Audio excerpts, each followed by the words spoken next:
ٹوٹا ہوا تارا کس نمبر 41۔ بابا صاحب نے سب کو حقیقت بتا دی تھی۔ ان کی ساری اولاد ماں سوائے بڑے بیٹے کے ان کے پاس تھی۔ ان کا دوسرا بیٹا بھی آ گیا تھا۔ انہوں نے سب کے سامنے اپنے برسوں پہلے اٹھائے گئے اقدام کا اقرار کر لیا تھا۔ سب گمسم اور حیرت زدہ تھے۔ بابا صاحب، کاش آپ نے ہمیں یہ سب پہلے بتا دیا ہوتا تو ہم خود اس سلسلے میں کوئی قدم اٹھاتے۔ ہم سب آپ کی اولاد ہیں۔ ہم اتنے تنگ نظر نہیں کہ ایک جیتے جاگتے وجود کی حقیقت سے منہ موڑ لیتے۔ سب سے پہلے شاہ زیب صاحب نے کہا۔ بابا صاحب کا سر ندامت سے جھک گیا تھا۔ ماضی میں جو بھی ہوا ہو، لیکن اب سوال دو انسانوں کی زندگی اور بقا کا ہے۔ بابا صاحب، ہم سب کا فیصلہ آپ ماضی پر پچھتانے کی بجائے اسے سدھار لیں۔ ہم سب شہوار اور اس کے بھائی کو خاندان کا فرد مانتے ہیں، اسی طرح جس طرح مصطفیٰ یا عباس آپ کی نسل کہلاتے ہیں۔ بہت سوچ کے بعد محسن نے بھی لب کشائی کی اور بابا صاحب رو پڑے۔ پھر دونوں بہنوں اور مہرالنساء بیگم نے بھی تائید کی تو بابا صاحب کو لگا کہ جیسے وہ طویل عرصے بعد ایک بار پھر زندہ ہو گئے ہوں۔ ان کے بیٹے کو مرنے کے بعد ہی صحیح اس کا جائز مقام مل گیا تھا۔ وہ اپنی اولاد کے ایک دم مشکور ہوئے تھے، جنہوں نے کھلے دل کا مظاہرہ کرتے ان پر لان تان کرنے کی بجائے ان کو سمجھنے کی کوشش کی تھی۔ اگلے دن شہوار گھر آ گئی تھی۔ وہ اب کافی بہتر محسوس کر رہی تھی۔ سبھی اس کا بھرپور خیال رکھ رہے تھے، خصوصاً مصطفیٰ۔ 2-3 دن ایسے ہی گزر گئے تھے۔ مصطفیٰ اس دن گھر لوٹا تو عجیب سی کیفیت میں تھا۔ دوریا کہاں ہے؟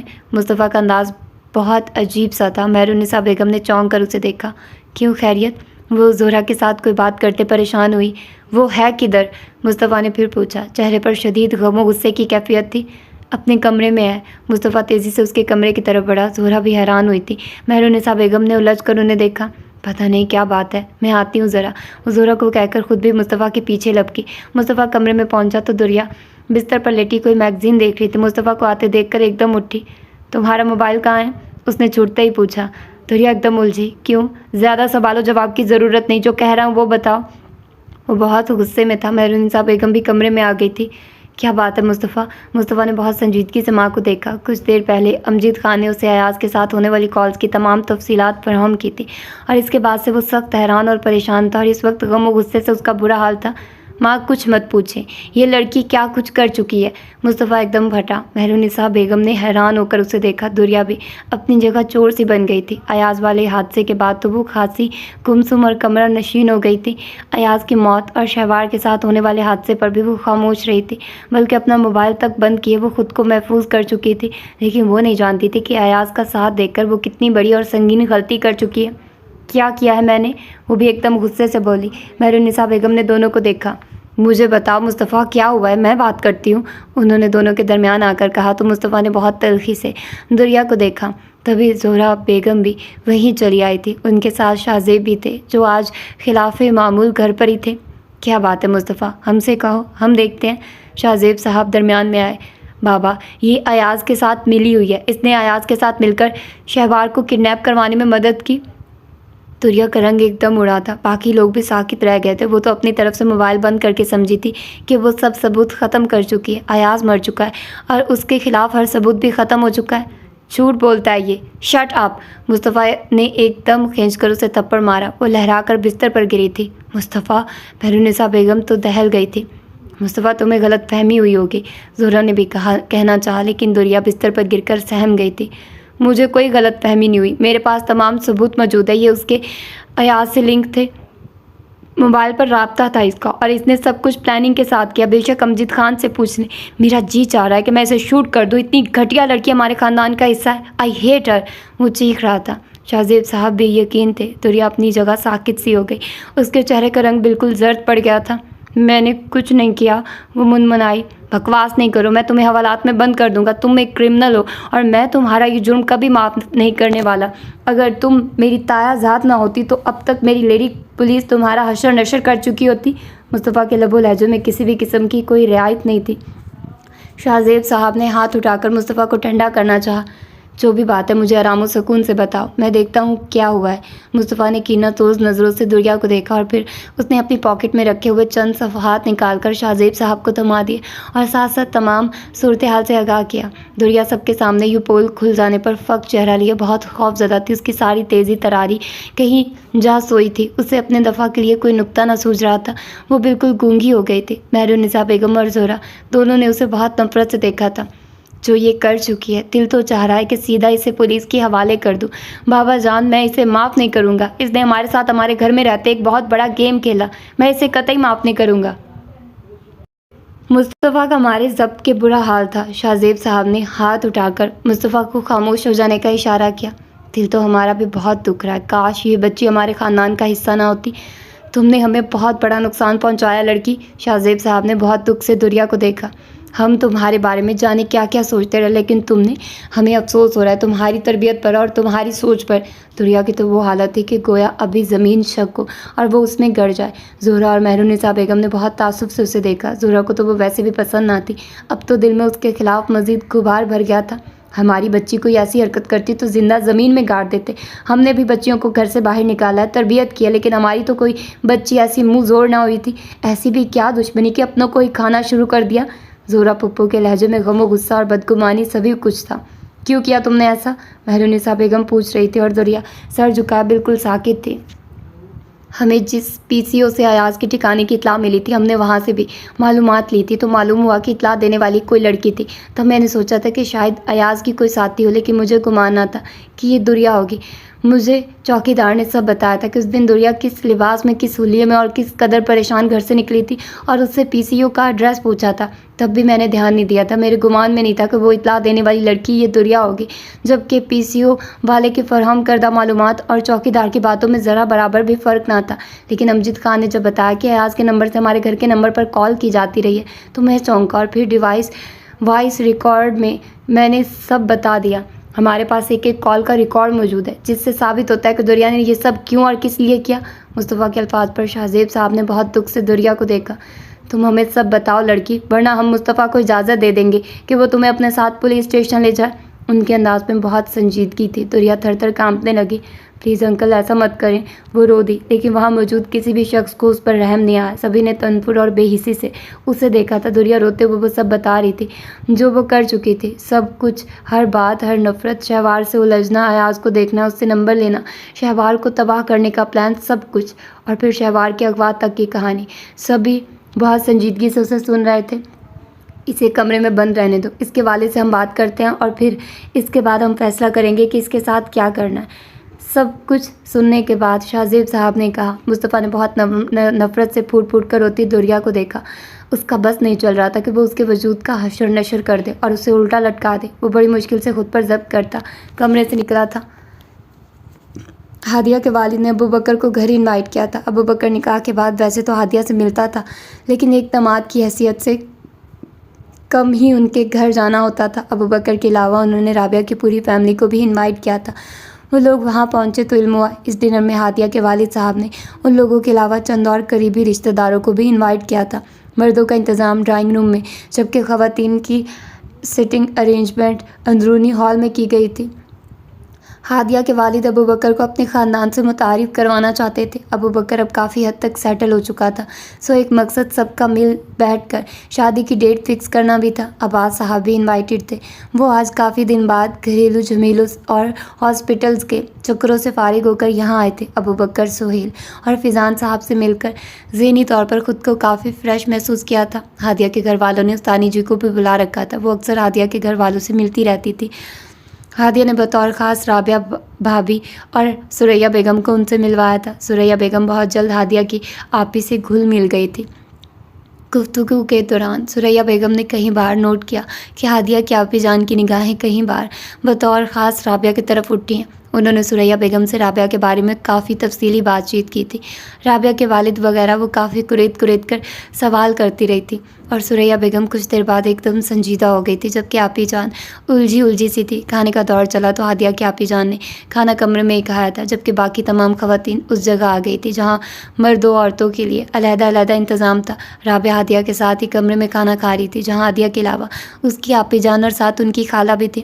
کھانا خوشگوار ماحول میں کھایا گیا تھا۔ کھانے کے بعد مرد حضرات کے درمیان شادی کی ڈیٹ فائنل کرنے کی بات چیت شروع ہو چکی تھی۔ سب کی متفقہ رائے کے تحت اگلے ماہ کی کوئی تاریخ طے پائی تھی۔ تقریب کافی خوشگوار رہی تھی۔ سبھی مہمان جانے لگے تو وہ لوگ بھی ہادیہ کے والدین سے اجازت لے کر باہر نکل آئے تھے۔ ابو بکر نے اپنی گاڑی میں ان کو گھر چھوڑنے کی ذمہ داری لی تھی۔ فیضان صاحب ہادیہ کے والد سے الوداعی کلمات ادا کر رہے تھے جبکہ وہ تینوں خواتین ابو بکر کی گاڑی کی طرف آ گئی تھی۔ گیٹ سے نکلتا عباس ان کو دیکھ کر ان کی طرف چلا آیا تھا۔ اس نے سلام دعا کی۔ ثریا نے کافی خوش دلی سے اس کے سلام کا جواب دیا۔ آپ ہماری طرف آئیے نا۔ رابعہ کو دیکھ کر اس نے کہا، ارادہ تو ہمارا ہے لیکن تمہاری طرف سے ابھی تک بلایا نہیں گیا۔ جی ہمارے گھر میں کچھ مصروفیت رہی تھی جس کی وجہ سے سبھی بزی تھے۔ انشاءاللہ ماں جی 1-2 دن میں آپ کو کال کریں گی۔ اللہ سب کچھ خیر خیریت سے کرے۔ عباس مسکرایا۔ ابو بکر بھی وہیں آ گیا تھا اور فیضان صاحب بھی۔ چند منٹ ان سے بات کی۔ عباس نے پھر وہ سب عباس سے اجازت لے کر ابو بکر کے ساتھ رخصت ہو گئے تھے۔ فیضان صاحب کا انداز آج بھی سنجیدہ تھا۔ عباس کو نہ جانے کیوں آج ان سے مل کر عجیب سی کیفیت نے آ لیا تھا۔ وہ ابھی دھیڑ بند میں کھڑا تھا کہ ہادیہ خالہ بھی کا ہاتھ تھامے اپنی آپی کے ساتھ آتی دکھائی دی۔ عباس نے ان کو دیکھا۔ تم ٹینشن نہ لو، ہم لوگ چلی جائیں گی۔ بڑی سی چادر میں لپٹی چہرے پر چادر ڈالے اس خاتون نے کہا، آپ ڈرائیور کا ویٹ کر لیں، کچھ مہمانوں کو ڈراپ کرنے گیا ہے، بس آتا ہی ہوگا۔ نہیں بیٹا پھر زیادہ دیر ہو جائے گی، آپی جان نے منع کیا۔ عباس اپنی گاڑی میں بیٹھ رہا تھا جب ہادیہ نے کچھ سوچتے ایک دم سے پکارا، ایکسکیوز می سر۔ عباس رک گیا۔ اس نے پلٹ کر ہادیہ کو دیکھا جو اس کے قریب آ گئی تھی۔ یہ میری ٹیچر ہیں، آپ جس روٹ سے گزر کر گھر جائیں گے اسی طرف ان کا گھر ہے۔ اگر آپ کو زحمت نہ ہو تو پلیز ان کو ڈراپ کر دیں گے، ڈرائیور کچھ اور مہمانوں کو چھوڑنے گیا ہوا ہے۔ عباس نے ان دونوں خواتین کی طرف دیکھا اور پھر ہادیہ کو جو منتظر سی کھڑی تھی۔ عباس نے سر ہلا دیا۔ اوکے۔ ہادیہ ایک دم خوش ہو گئی تھی۔ وہ ان دونوں کو لے کر پچھلی سیٹ کی طرف بڑھی۔ آپ بالکل ٹینشن نہ لیں، بالکل ایزی ہو کر جائیں۔ آپی جان نے سر ہلا لیا۔ سارا راستہ خاموشی رہی تھی۔ دونوں پچھلی سیٹ پر بیٹھی ہوئی تھی۔ خالہ بھی نے بس عباس کو 1-2 بار پوچھنے پر ایڈریس بتایا تھا۔ ان لوگوں کا گھر عباس کے روٹ پر تھا لیکن علاقہ قدرے ہٹ کر کافی پرانی رہائشی کالونی تھی۔ گھر بھی اسی نوعیت کا تھا۔ عباس نے ان دونوں کو ان کے گھر کے سامنے اتارا تھا۔ جیتے رہو، خوش رہو۔ خالہ بھی نے گاڑی سے اترنے سے پہلے عباس کے کندھے پر ہاتھ پھیرتے محبت سے کہا تھا، آئیں آپ کو چائے پلاتے ہیں۔ آپی جان نے پرخلوص انداز میں آفر کی۔ نہیں شکریہ، کافی دیر ہو گئی ہے۔ آپی جان نے محض سر ہلایا تھا۔ وہ دونوں اتر گئی تھی۔ خالہ بھی نے گھر کا دروازہ کھولا تب عباس نے گاڑی سٹارٹ کی تھی۔ ثریا بیگم جب سے ہادیہ کے گھر سے لوٹی تھی کچھ الجھی سی تھی۔ انہوں نے آ کر عشاء کی نماز پڑھی اور پھر گمسم ہو گئی تھی۔ نیند کوسوں دور تھی۔ وہ کمرے سے نکلی تو فیضان صاحب واش روم سے نکل کر بیٹھک کی طرف بڑھ رہے تھے۔ انہیں دیکھ کر رکے۔ سوئی نہیں آپ ابھی تک؟ انہوں نے حیران ہو کر پوچھا۔ ہاں بس نیند نہیں آ رہی۔ انداز الجھا سا تھا۔ کیوں، خیریت؟ بس ویسے ہی۔ وہ پریشان تھی۔ فیضان صاحب نے محسوس کیا کہ جیسے وہ کچھ کہنا چاہتی ہو۔ ادھر آ جائیں۔ وہ ان کو لے کر بیٹھک کی طرف آ گئے۔ وہ ایک طرف بیٹھی تو فیضان صاحب خود بستر کے کنارے ٹک گئے۔ اب بتائیں کیا بات ہے؟ میں بہت پریشان ہوں فیضان، انہوں نے بے چارگی سے کہا۔ کیوں، کیا ہوا؟ وہ حیران ہوئے۔ میں سوچ رہی ہوں کہ اب رابعہ کی شادی کر رہے ہیں، اتنے بڑے لوگ ہیں وہ، ہم رشتے ہمیشہ کے لیے تو نہیں چھپا سکتے کہ رابعہ کے والد کون ہیں۔ میں نے مصلحتاً جو جھوٹ بولا تھا اب اس پر پچھتاوا ہوتا ہے۔ میں چاہتی ہوں شادی سے پہلے میں رابعہ کو بتا دوں۔ فیضان نے گہرا سانس لیا۔ میں خود کئی بار آپ سے یہی بات کرنا چاہتا تھا لیکن جس طرح آپ رابعہ کے معاملے میں جذباتی ہو جاتی تھی تو میں خاموش ہو رہا۔ جب ابو بکر سے رابعہ کی شادی طے تھی تو بھی میں سوچتا تھا کہ رابعہ کو سچ بتا دیا جائے لیکن آپ کی وجہ سے خاموش رہا۔ میں سمجھتا ہوں رابعہ اب میچور لڑکی ہے، وہ حالات اور سچویشنز کو جسٹیفائی کرتے ہماری بات سمجھنے کی کوشش ضرور کرے گی۔ ہاں میں کبھی کبھار بہت پریشان ہو جاتی ہوں۔ ابا مرحوم کہا کرتے تھے کہ میں یہ بہت بڑا گناہ کر رہی ہوں، جانتے بوجھتے بچی کی ولدیت چھپا لی، لیکن اللہ گواہ ہے فیضان میں نے یہ سب محض رابعہ کی بھلائی کے پیش نظر کیا تھا۔ ان دنوں تم بھی غائب تھے اور واپسی کی کوئی امید نہ تھی۔ رابعہ کے ماں باپ کے حوالے سے کوئی ثبوت ہمارے پاس نہ تھا، مجبوراً مجھے یہ قدم اٹھانا پڑا تھا۔ ہاں آپ کا کوئی قصور نہیں، میں اپنی پراپرٹی واپس لینے کی کوشش میں اس قدر گم ہو گیا کہ بالکل بھی رابعہ کا خیال تک نہ رہا تھا، اور تھوڑی بہت پراپرٹی جو ملی وہی غنیمت جان کر لوٹ آیا۔ بہرحال میں سوچتا ہوں ہمیں رابعہ سے نہیں چھپانا چاہیے، لیکن آپ کی رابعہ سے محبت کی وجہ سے میں نے کچھ نہیں کہا تھا۔ آج ہادیہ کے یہاں اس کی استانی سے ملاقات ہوئی تھی، بڑی خوبصورت اور دل موہ لینے والی ہستی تھی۔ ان کو دیکھ کر مل کر دل نہ جانے کیوں اٹک سا گیا تھا۔ وہ رابعہ کے بارے میں پوچھتی رہی کہ کون ہے، والدہ کا نام کیا ہے۔ تب مجھے شدت سے احساس ہوا کہ رابعہ کے ساتھ سہیل کے باپ کا نام لگا کر میں نے بہت بڑی غلطی کی۔ تب سے ایک پل بھی چین نہیں آ رہا۔ وہ محض مسکرائے تھے۔ ثریا بیگم تھوڑی دیر اور ان کے پاس بیٹھی تھی، آواز کے حوالے سے بات کرتی رہی اور پھر اٹھ کر چلی گئی تو فیضان صاحب پر سوچو کہ عجیب سے در کھل گئے، اور پھر باقی ساری رات وہ سو نہیں سکے تھے۔ ماضی اور حال کو یاد کرتے کرتے وہ نڈھال سے ہوتے چلے گئے تھے۔ وہ ناشتہ کر رہی تھی جب اس کا موبائل بجا۔ وہ ناشتہ چھوڑ کر کمرے میں آئے، موبائل اٹھا کر دیکھا تو سر عباس کی کال تھی۔ وہ چونکی، اتنی صبح صبح کیسے کال کر لی انہوں نے؟ السلام علیکم سر۔ وعلیکم السلام، کیسی ہیں؟ میں ٹھیک ہوں۔ میرا حال دریافت نہیں کریں گی؟ دوسری طرف سے مسکرا کر پوچھا گیا۔ جی آپ کیسے ہیں؟ بہت برے حال میں ہوں، دوسری طرف مسکرا کر بتایا گیا۔ جی؟ وہ الجھی۔ آپ تو گزشتہ شب یوں نظر انداز کیے گاڑی میں جا بیٹھی تھی جیسے کوئی آشنائی نہ ہو، ایسی بھی بھلا کیا بے مروتی؟ عباس کے مسکراتے لہجے میں شکوہ تھا۔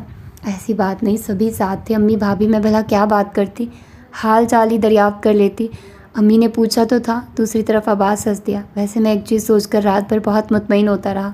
وہ کیا؟ آپ جیسی لڑکی کے سامنے کوئی بھی ترغیب کوئی معنی نہیں رکھتی۔ عباس کے اس سادہ سے جملے نے رابعہ کے ہونٹوں پر مسکراہٹ بکھیر دی۔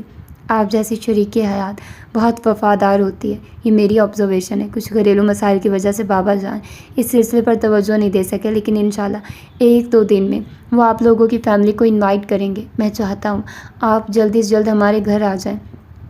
رابعہ کے چہرے پر کچھ سرخی سی پھیل گئی تھی۔ رابعہ، یقین مانیے، مجھے آپ کے وجود سے زیادہ آپ کے کردار نے متاثر کیا۔ میں کوئی جذباتی فیصلے کرنے والا سطحی ذہن کا حامل انسان نہیں ہوں، لیکن آپ کی ذات نے مجھے بہت متاثر کیا ہے اور میں آپ کو کسی بھی حال میں اب کھونا نہیں چاہتا۔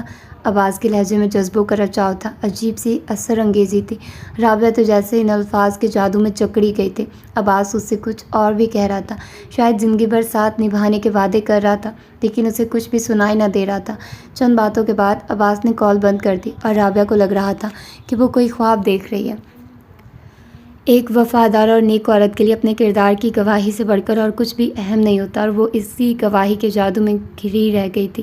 وہ جو اب تک عباس کی شخصیت کے جادو سے دامن بچا بچا کر چل رہی تھی، اسے لگا کہ عباس کے الفاظ نے اس کی دل پر اثر کیا۔ اس کے احساسات ایک دم سبک سے ہو گئے تھے، دل میں نرمی سی اتر آئی تھی۔ سر عباس اور ان کی باتوں کو یاد کرتے وہ عجیب سی خود فراموشی کی سی کیفیت میں مبتلا ہو گئی تھی۔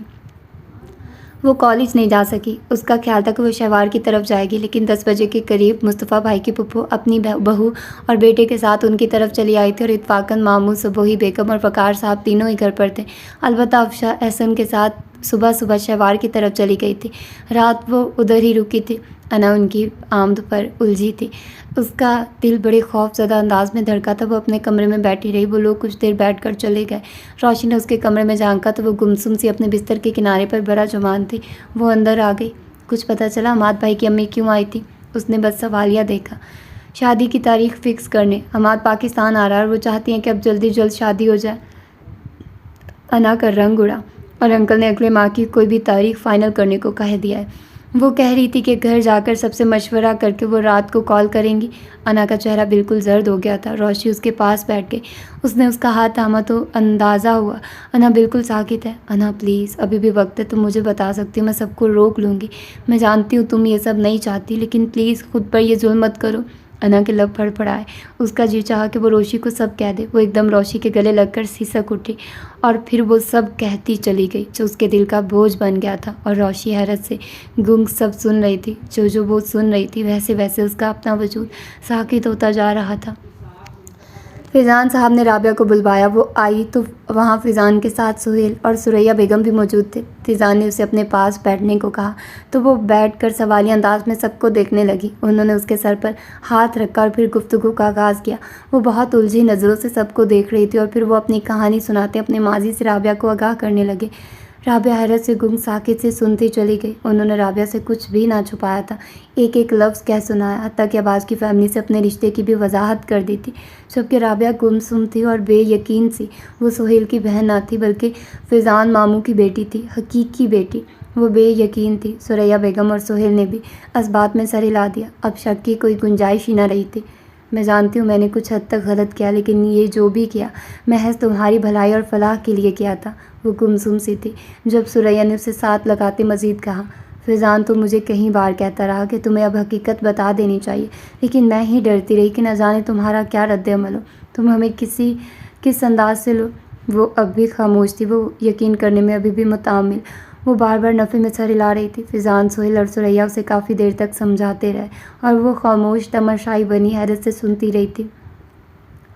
شاہ زیب صاحب نے دوریا کے والد سے فون پر بات کی تھی۔ وہ ازد شرمندہ تھے۔ وہ باہر کے ماحول میں رہے، وہیں پلے بڑھے اور پھر وہیں معموزات سے شادی ہو گئی تھی۔ ایسے میں ان کی اولاد بھی اسی ماحول کا حصہ بنتی چلی گئی۔ چند دن کے لیے پاکستان آنا اور بات تھی، لیکن وہ چاہتے تھے کہ دریا کی شادی وہ پاکستان میں ہی کرے، مگر اب دریا جو کر چکی تھی، اس حرکت نے ان کو بہت تکلیف دی تھی۔ انہوں نے دریا کو واپس بھیج دینے کا کہا اور خود بھی دریا سے بات کر کے اسے سخت سست کہا تھا۔ دریا کا خیال تھا کہ اس کی ہوشیاری کا پول نہیں کھلے گا، لیکن اب جس طرح ہر بات کھل کر واضح ہوئی، وہ خود بھی خوف زدہ ہو گئی تھی۔ سب سے زیادہ مصطفیٰ کی اسے پولیس کے حوالے کر دینے والی دھمکی نے کام کیا تھا۔ وہ بالکل خاموش ہو گئی تھی۔ وہ جانتی تھی اب یہ خاموشی ہی اس کی بھلائی ہے۔ مصطفیٰ اور اس گھر والوں سے کچھ بعید بھی نہ تھا کہ پکڑ کر اسے حوالات میں ہی بند کروا دیتے۔ شاہ زیب صاحب نے منع کر دیا تھا کہ دریا کی حرکتوں کی خبر شہوار تک نہ پہنچ پائے، ورنہ وہ پھر ٹوٹ جائے گی۔ وہ پہلے ہی بڑی مشکل سے خود کو بحال کر رہی تھی۔ شاہ زیب نے لائبہ کے بیٹے کا نام رکھتے اس کے عقیقے کا اعلان کیا تھا۔ وہ گھر میں چھائے اس ٹینشن زدہ ماحول کو بدلنا چاہتے تھے۔ تقریباً سارا خاندان ہی مدعو تھا۔ اگلے دن عقیقہ تھا۔ شہوار کی طبیعت بھی کچھ بہتر تھی، چونکہ کافی عرصے سے بابا صاحب شہر میں ہی موجود تھے، تو عقیقے کی تقریب بھی شہر میں رکھی گئی۔ اگلے دن کافی مہمان جمع تھے۔ شہوار کا غم ایک طرف، لائبہ کے بیٹے کی خوشی بھی اپنی جگہ تھی۔ شہوار بھی خود کو سنبھالتی لباس بدل کر صبا کی مدد سے ہلکا پھلکا تیار ہوئی تھی۔ مصطفیٰ آفس گیا ہوا تھا، کوئی ضروری کام تھا۔ اس نے جلد آنے کا وعدہ کیا تھا۔ ولید اور انا کی فیملی بھی انوائٹڈ تھے، لیکن انا نہیں آ سکی تھی۔ روشی بھی گھر رک گئی تھی، باقی لوگ آئے تھے۔ مصطفیٰ گھر آیا تو شہوار کمرے سے نکل کر لائبہ کے روم میں بیٹھی ہوئی تھی۔ مصطفیٰ کو یہ تبدیلی اچھی لگی تھی۔ لائبہ کا بیٹا اس کی گود میں تھا۔ مصطفیٰ سب سے سلام دعا کرتا ادھر ہی آ بیٹھا تھا۔ ساری نوجوان پارٹی اسی کمرے میں جمع تھی۔ خوش گپیاں چل رہی تھی۔ وہ صوفے پر بیٹھی ہوئی تھی، مصطفیٰ بھی اس کے ساتھ ٹک گیا تھا۔ کتنا پیارا بچہ ہے، ماشاءاللہ۔ شہوار کے لہجے میں حسرت تھی، انداز مدھم سا تھا۔ مصطفیٰ نے گہرا سانس لیا۔ وہ اندازہ لگا سکتا تھا کہ اس وقت شہوار کے اندر کس قسم کی فیلنگز پیدا ہو رہی ہوں گی۔ انشاءاللہ اللہ ہمیں بھی ایسا ہی بیٹا دے گا، مصطفیٰ نے دھیمے سے جھک کر بچے کو پیار کرتے کہا تو شہوار کے چہرے پر پھیکی سی مسکراہٹ لہرائی تھی۔ اس نے زیر لب آمین کہا۔ میں چینج کر لوں؟ سیدھا ادھر ہی چلا آیا تھا۔ مصطفیٰ کھڑا ہوا۔ میں بھی چلتی ہوں۔ اس نے بچہ ساتھ بیٹھی صبا کو تھما دیا۔ وہ مصطفیٰ کے ہمراہ اس کا ہاتھ تھامے باہر نکل آئے۔ وہاں موجود سبھی لوگوں نے اسے بہت افسردگی سے دیکھا تھا۔ وہ مصطفیٰ کے ہمراہ چلتی ہوئی اپنے کمرے تک آئی تھی۔ آج بہت دنوں بعد بہت اچھی اور کچھ حد تک فریش لگ رہی ہو، مصطفیٰ نے کمرے میں لا کر بستر کے کنارے بٹھا کر کہا تو وہ مسکرائی۔ کیوں، باقی دنوں میں آپ کو اچھی نہیں لگتی تھی؟ لگتی تو تھی، لیکن آج کچھ پرسکون اور فریش لگ رہی ہو نا۔ کوئی بھی غم طویل مدت تک نہیں ہوتا، آپ نے ہی تو کہا تھا صبر کرو، خود کو سنبھالو، اللہ اور دے گا۔ بس اللہ ہی صبر دینے والا ہے، میں تو بس کوشش کر رہی ہوں۔ اس کی آواز آخر میں پھر بھیگی۔ مصطفیٰ نے بہت محبت سے اس کا ہاتھ تھام کر ہونٹوں سے لگایا۔ بے شک اللہ صبر کرنے والوں کے ساتھ ہے، وہ اپنے بندوں پر ان کی بس ثبات سے بھر کر بوجھ نہیں ڈالتا۔ اس کی مصلحت ہے وہیں جانے۔ شہوار نے سر ہلایا۔ تھک تو نہیں گئی؟ اگر لیٹنا چاہو تو؟ نہیں، شہوار نے نفی میں سر ہلایا، بلکہ میں اتنے دنوں سے لیٹے لیٹے تھکنے لگی ہوں۔ مصطفیٰ مسکرا کر کھڑا ہوا۔ میں بات لے لوں؟ شہوار بھی کھڑی ہو گئی۔ میں آپ کے کپڑے نکالتی ہوں۔ اس کے انداز میں محبت تھی۔ تھک جاؤ گی، رہنے دو، میں کر لوں گا۔ مصطفیٰ نے روکا۔ آپ کی محبت ساتھ ہوگی تو میں نہیں تھکوں گی۔ ویسے بھی اس گھر میں ہر کام کے لیے ملازم موجود ہے، لیکن آپ کے یہ چھوٹے موٹے کام کر کے مجھے روحانی خوشی محسوس ہوتی ہے۔ مصطفیٰ کے کندھے پر ہاتھ رکھ کر اس نے محبت سے کہا۔ مصطفیٰ نے اسے دونوں کندھوں سے تھام کر اپنے سامنے کرتے بغور دیکھا اور پھر ایک دم جھک کر اس کی سبھی روشن پیشانی چوم لیا۔ شہوار نے گہرا سانس لیتے مصطفیٰ کے کندھے سے سر ٹکا دیا۔ بس سب کچھ بھول کر اب جلدی سے ٹھیک ہو جاؤ، ایگزام سر پر ہیں، ان کی طرف توجہ دو۔ اب تو تابندہ بوا بھی آ گئی ہیں، ٹینشن کی کوئی بات ہی نہیں رہی۔ شہوار سر ہلا کر مسکرا کر پیچھے ہوئی۔ میں آپ کے کپڑے نکالتی ہوں، بس آپ فریش ہو لیں۔ وہ دھیرے دھیرے قدم اٹھاتے وارڈروب کی طرف بڑھی، جبکہ مصطفیٰ اسے مسکراتی نگاہوں سے دیکھتا واش روم کی طرف بڑھ گیا۔ وہ عجیب سی مزمحل سی کیفیت میں تھی۔ روشی تو خود گمسم اور پریشان تھی۔ وہ جو دعویٰ کر چکی تھی کہ سب کچھ روک لے گی، اب خود بھی الجھ گئی تھی۔ وہ نہیں جانتی تھی کہ رات حماد کی والدہ نے کال کی تھی یا نہیں۔ وہ تو اپنے ہی دھڑ بند میں تھی۔ باقی سب لوگ لائبہ کے بیٹے کے عقیقے میں گئے ہوئے تھے، وہ دونوں ہی گھر پر تھی۔ انا بکس لے کر بیٹھی تھی، لیکن دل ایک دم اچاٹ ہوا تو وہ بکس اٹھا کر کمرے سے نکل آئی۔ اسے اپنے کمرے میں شدید گھٹن کا احساس ہو رہا تھا۔ وہ لاؤنج میں آئی تو وہاں ٹی وی چل رہا تھا۔ میوزیکل پروگرام میں کوئی فرمائشی سانگ چل رہا تھا۔ اسٹیج پر ابرار الحق تھا۔ شاید روشی دیکھ رہی تھی، لیکن روشی اب وہاں نہ تھی۔ انا کے قدم گیت کے الفاظ سن کر ہی ساکت ہو گئے تھے۔ بھیگا بھیگا سا یہ دسمبر ہے، بھیگی بھیگی سی تنہائی ہے ان کتابوں میں، جی نہیں لگتا ہم کو سجنی کی یاد آئی ہے۔ انا کو لگا وہ بالکل جامد سی ہو گئی ہے۔ گیت کے بول کیا تھے، تیز دھار آلہ تھے، وہ خود ہی صوفے پر گر گئی۔ سنگر کی آواز کا سوز، میوزک کا ردھم، ہر چیز جیسے دل پر چوٹ لگا رہی تھی۔ شام کی کالی آنکھیں جب پلکوں کو چپکاتی ہیں کسی پیڑ کے نیچے، کچھ یادیں گنگناتی ہیں، کچھ پیار کے آدھے نغمے، آدھی پیار کی کہانی۔ ایک شہر کا راجا اور ایک گاؤں کی رانی، دونوں بڑے پریمی تھے، بن میں آیا کرتے تھے، ان کے پیار کے میٹھے نغمے پنچھی گایا کرتے تھے۔ اب نہ پریمی ہے نہ وہ باتیں ہیں، اور یادیں ہی اپنی کمائی ہیں ان کتابوں میں، جی نہیں لگتا ہم کو سجنی کی یاد آئی ہے۔ الفاظ کا اثر تھا یا دل دکھا ہوا تھا، آنسو بے اختیار رخساروں پر بہتے چلے گئے۔ انا کو سمجھ نہیں آ رہا تھا کہ اسے کون سی چیز رلا رہی تھی۔ وہ بے حس و حرکت بیٹھی اسکرین کو دیکھتے بس روئے جا رہی تھی۔ اس کمرے کی کھڑکی بارش کا شور سناتی ہے، اور تمہاری آہٹ ہم کو یہ روگ لگاتی ہے۔ اب کے سال دسمبر میں جب بن میں جاؤں گا، نیلی جھیل، درختوں کے سائے اور سوکھے پتے، سارے تیرا پوچھیں گے کہاں ہے تیرا، پوچھیں گے تیرا پریمی یار کہاں ہے، سارے تیرا پوچھیں گے۔ کیا بتاؤں گا کیا کہانی ہے، اب تو قسمت میں اپنی جدائی ہے۔ روتے روتے انا نے لب بھینچ لیے تھے۔ آج کل وہ پچھتاووں کے سفر میں تھی۔ ولید اس سے مکمل طور پر بدظن ہو چکا تھا، اور اس حماد کے وجود سے انکار کی کوئی راہ نہ مل رہی تھی۔ اسے لگ رہا تھا کہ وہ گویا اپنے ہی بچھائے ہوئے جال میں اس بری طرح مقید ہو گئی ہے کہ اب فرار کی کوئی راہ باقی نہیں بچی۔ اسکرین پر اب بھی سنگر گا رہا تھا۔ سنگر کی پرفسوں آواز اور گیت کے بول سارے ماحول کو اپنے سحر میں جکڑے ہوئے تھے۔ وہ گمسم سی اسکرین پر نظریں جمائے گھورے جا رہی تھی، جب ایک دم کسی نے ریموٹ کنٹرول اٹھا کر اسکرین آف کی تھی۔ انا ایک دم چونکی، اس نے پلٹ کر دیکھا اور اپنی جگہ ساکت رہ گئی تھی۔ وہاں ولید کھڑا تھا جس کے ہاتھ میں ریموٹ تھا، جسے اس نے صوفے پر پھینکا۔ انا نے تیزی سے اپنے رخساروں کو رگڑا تھا۔ کیا بات ہے؟ ولید کا انداز بڑا نپا تلا سا تھا۔ وہ ایک دم کنفیوز ہوئی اور نفی میں سر ہلا کر کھڑی ہوئی تھی۔ اسے اس وقت خواہ شرمندگی نہ لیا تھا، نہ جانے وہ کب گھر آیا تھا۔ وہ اپنی سوچوں اور گیت کے بول میں اتنی محو ہو گئی تھی کہ اس کی آمد کا قطعی علم نہ ہو سکا تھا۔